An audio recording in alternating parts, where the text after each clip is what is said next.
Hello everyone, कैसे आप सब लोग। उम्मीद है कि आप सब लोग अच्छे होंगे।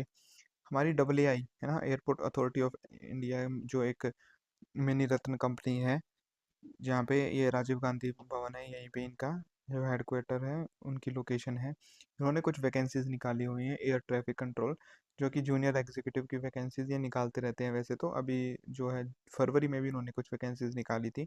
अब फिर से कुछ वैकेंसीज आ रही हैं जो जूनियर एग्जीक्यूटिव की वैकेंसीज हैं। इसमें टोटल नंबर ऑफ पोस्ट 309 है।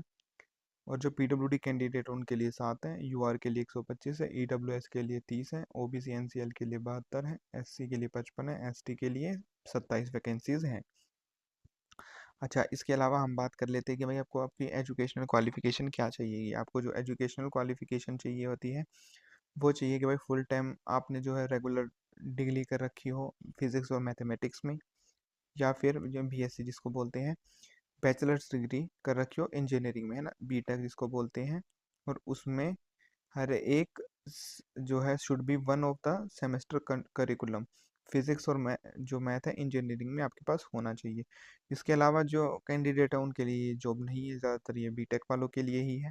आपने किसी भी रिकॉग्नाइज यूनिवर्सिटीज़ वगैरह से की हुई होनी चाहिए जो है अपनी bachelor degree, right.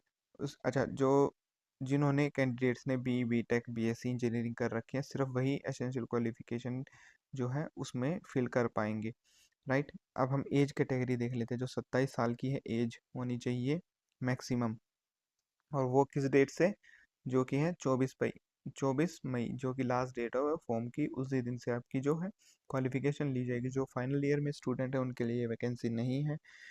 Age relaxation किन किन को मिलेगा? एससी एसटी को 5 साल मिलेगा, ओबीसी को 3 साल मिलेगा, और पीडब्ल्यूडी कैंडिडेट्स को 10 साल का मिलता है। अगर उनमें भी कैटेगरी है, जैसे ओबीसी है तो 3 साल, एससी एसटी तो 5 साल और एक्स्ट्रा आपको मिल जाएगा। जो इम्पोर्टेंट डेट है वो उसकी हम बात कर लेते हैं। जो फॉर्म को डेट जो है वो 25 से अभी आपके नेक्स्ट वीक शुरू हो जाएगी। इसके बाद जो लास्ट डेट है वो फॉर्म भरने की, वो है 24 मई। इसके बाद हम बात कर लेते हैं पे स्केल। पे स्केल जो आपका इवन लेवल का रहेगा, राइट। 40,000 आपकी बेसिक सैलरी है, प्लस 35% ऑफ बेसिक पे मिलेगा, एचआरए मिलेगा, ठीक है।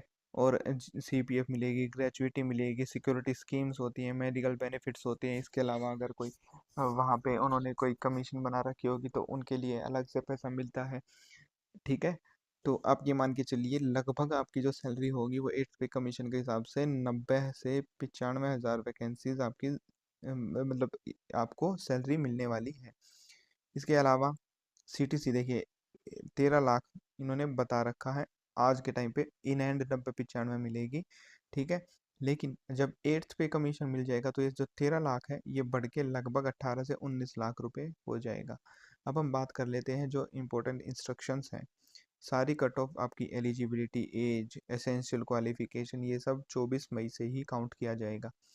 आपके जो सर्टिफिकेट्स वगैरह है, जैसे एनसीएल का हो गया, सीएसटी का हो गया, कुछ रिन्यूअल वाले सर्टिफिकेट है, पीडब्ल्यूडी वाले, वो इस डेट से पहले ही बने होने चाहिए, राइट। इसके बाद हम बात कर रहे थे कि सिलेक्शन का प्रोसेस क्या रहेगा। देखिए, सबसे पहले तो आपका एक सीबीटी एग्ज़ाम कंडक्ट कराया जाएगा, कंप्यूटर बेस्ड एग्ज़ाम, राइट। तो इसके लिए आपको बार बार साइट पे विजिट करने की ज़रूरत नहीं है। अब मैं आपको जब भी एग्ज़ाम होगा, एडमिट कार्ड आएगा तो मैं वो आपको बता दूंगा, राइट। इस एग्ज़ाम में कोई भी नेगेटिव मार्किंग नहीं होती है। जब आपका सीबीटी एग्ज़ाम हो जाता है ना, सीबीटी एग्ज़ाम होने के बाद आपको साइको टेस्ट लिया जाता है, फिर आपका मेडिकल एग्जामिनेशन किया जाता है, जो मतलब जिसको मेडिकल बोलते हैं, फिर आपका डीवी किया जाएगा, और फिर आपको जो है इसके लिए पोस्ट के लिए एलिजिबिलिटी के साथ आप, अगर आपके मार्क्स अच्छे हैं, कट ऑफ में आ रखे हैं, तो आप यहाँ पे ज्वाइन कर पाएंगे। अगर कोई ऑलरेडी वर्किंग है, central government, state government, autonomous, तो हर एक जगह पे आपको एनओसी देना पड़ेगा जब आपका वेरिफिकेशन वगैरह, डॉक्यूमेंट्स वगैरह हो रखा होगा, ठीक है।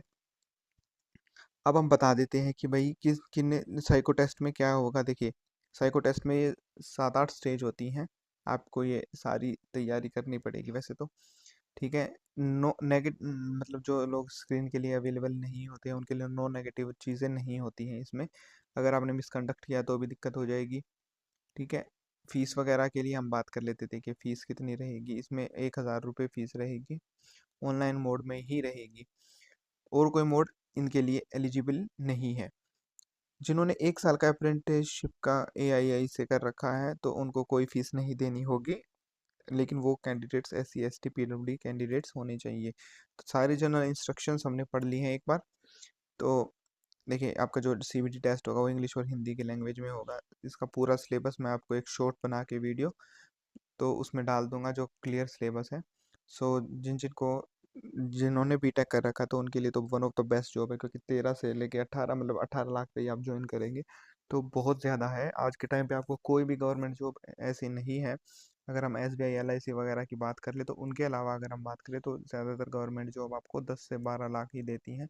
सीजीएल में भी अगर आप जीएसटी कस्टम्स वगैरह इनकम टैक्स लेंगे तो भी आपकी जो इन हैंड सैलरी आज के टाइम पे आ रही है, जो स्टार्टिंग सैलरी है, जो अभी ज्वाइन कर रहे हैं उनकी सैलरी आज के टाइम पे लगभग 85 टू 87 के आपको मिलेगी।